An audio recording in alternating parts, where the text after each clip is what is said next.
Hey there guys, this is Tori with Sword Guy Builds. Today I'm going to be showing you how to do odd-bight Turk's head nuts. I certainly wish that I was better at stuff.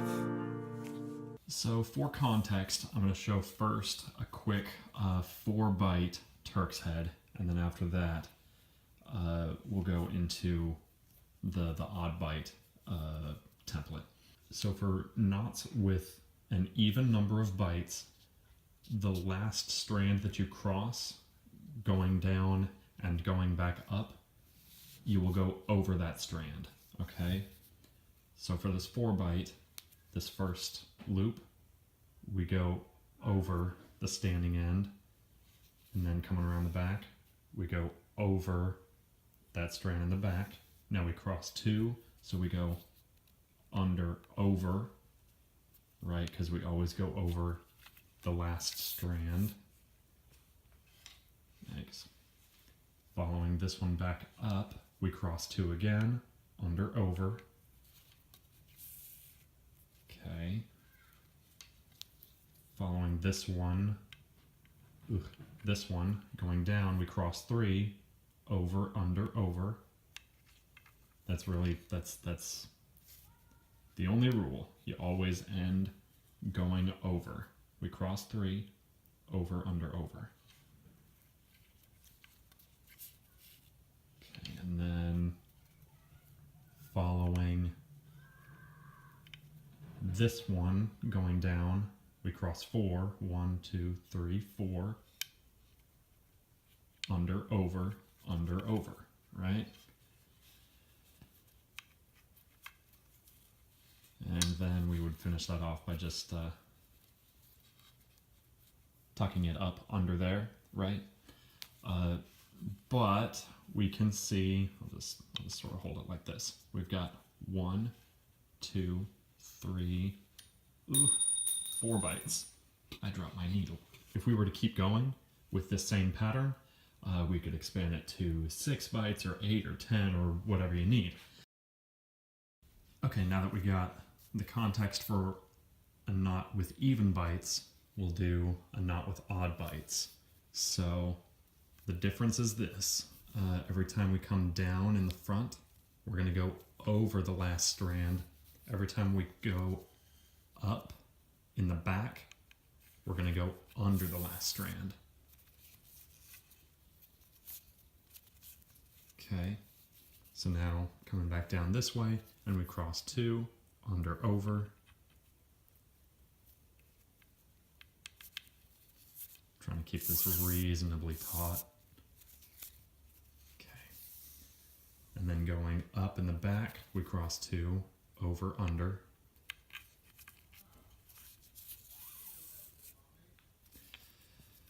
And now following this one in the front, over, under, over.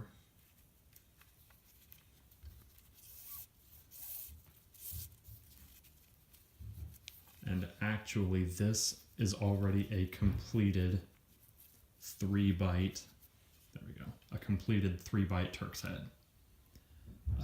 But we're gonna keep going, and I'll show you that you can, expand it into, 5. I won't go as far as 7, but I mean, you'll get the idea. So going up, under, over, under.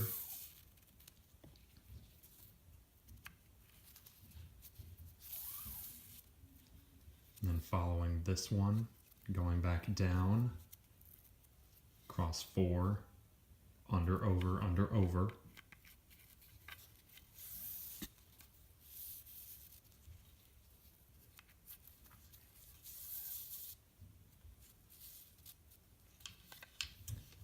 Okay.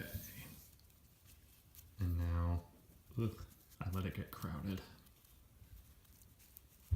So now we're going up, crossing 4, over, under, over, under. There we go.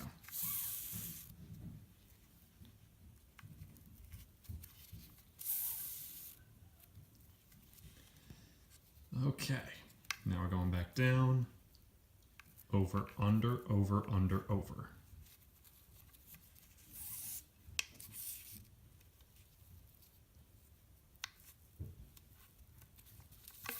Oof.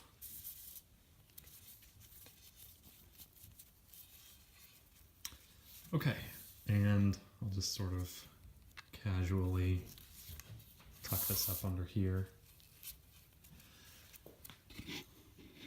So there is a completed 5-bite Turk's head. Sorry, my camera is my camera sling is busted, so it keeps swinging around. Anyway, this is 5 bites. We've got 1, 2, 3, 4, 5. And there are 2 reasons that I do this. One is because, I don't know, it's sort of quirky to just leave it as 5 bites. It's the sort of thing nobody would ever notice by comparison to like a 4 or a 6 bite, you know? It's like, oh, looks like a knot. But I like doing it just because it's kind of quirky. Or being able to tie knots with different bites is also convenient for if you're ever tying a knot over a foundation of like an unfamiliar size, or if you're going to do an interweave that will like buff the knot out more than, you know, like a pineapple, you know. Here is an example of a 5-bite gaucho knot that the reason I did an odd number of bites is I knew I wanted to do the zigzag pattern, so I wasn't going to do a pineapple knot, but if I had done a pineapple knot, it would have been good at 6 bites. But because there are equal parts of both colors, it buffs the knot out more than a pineapple knot does. So I would have had a lot of crowding if I had done 6 bites for this type of knot. So I did odd number pattern, gave myself 10 total bites, you know, after the interweave, and that put it at like the perfect size, you know.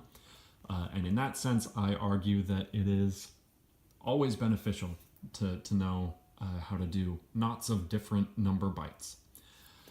Thank you very much. I hope you had a good time, and remember to like and comment and subscribe. Thanks a bunch.